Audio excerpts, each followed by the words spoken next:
Welcome back to my channel.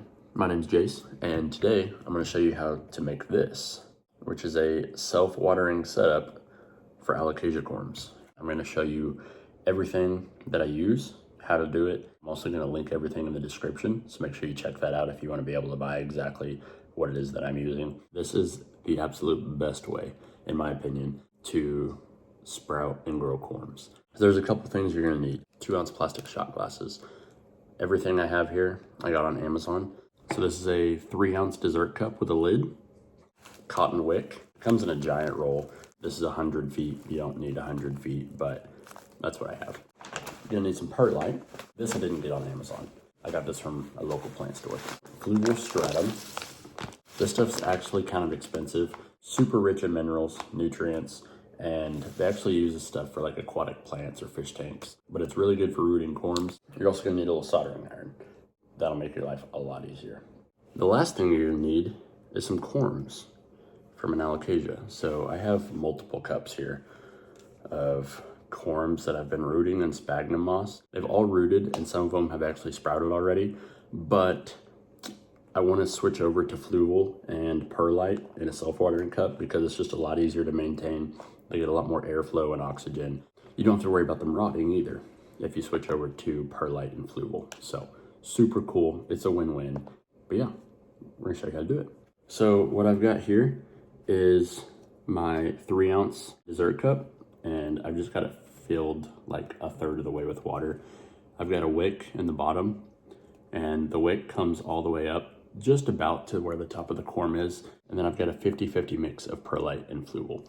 And then I've just got the corm kind of nestled in there. This setup basically gives it like 100% humidity, and humidity is one of the most important things when rooting corms or sprouting corms, as well as heat. You definitely want heat, so some type of like natural light or a grow light like what I've got in the background there. There's also a heating mat. I don't personally use any heating mats. In the future I might, I don't know, I just don't have any yet. So first thing we're gonna do is go ahead and burn the holes in our cups. So I have 8 corms that are in the sphagnum moss right now, and then my black velvet up here.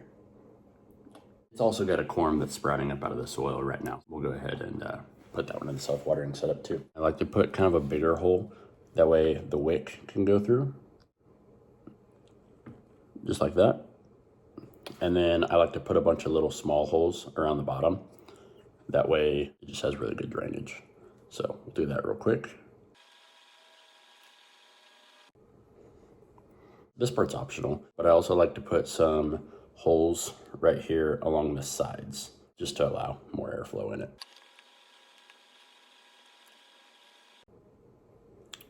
All right, there we've got it. I have a bunch of these to do, so I'm gonna go ahead and do all of these, and then we'll go to the next step. All these are done now. I've got 9 of them. All my holes are burned in them. And the next thing that we're gonna do, take your dessert cup and fill it up about a third of the way with water. That'll do. I just like to cut like 3 or 4 inch pieces of this wick like that. We'll just cut a bunch of those.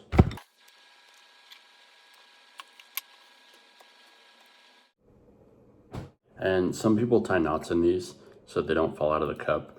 I'm really not worried about that, so I'm not gonna do that. It should look like that.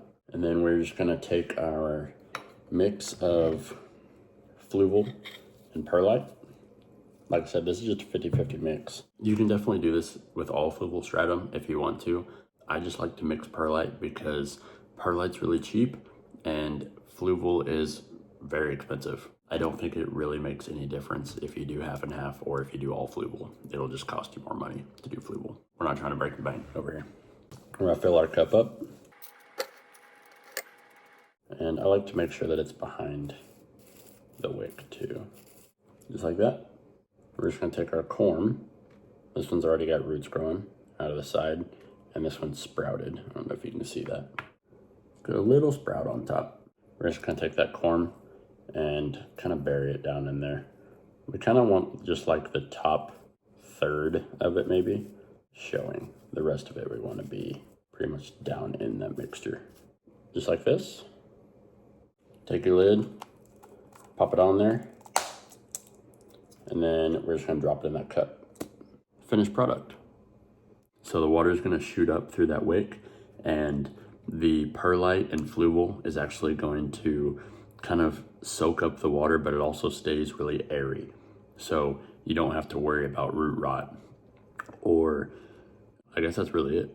I feel like that's really all we worry about is rotting these. And then when the water starts to get low, just pull this out, top it off a little bit. I'm gonna go ahead and finish all of these real quick, and we'll see what we got when we're finished.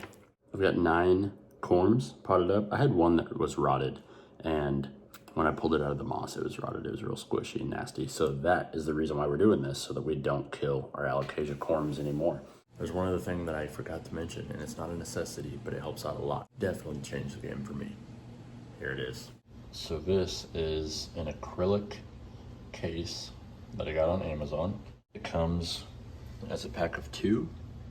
So I've got all my corms in here. It is completely sealed around the edges.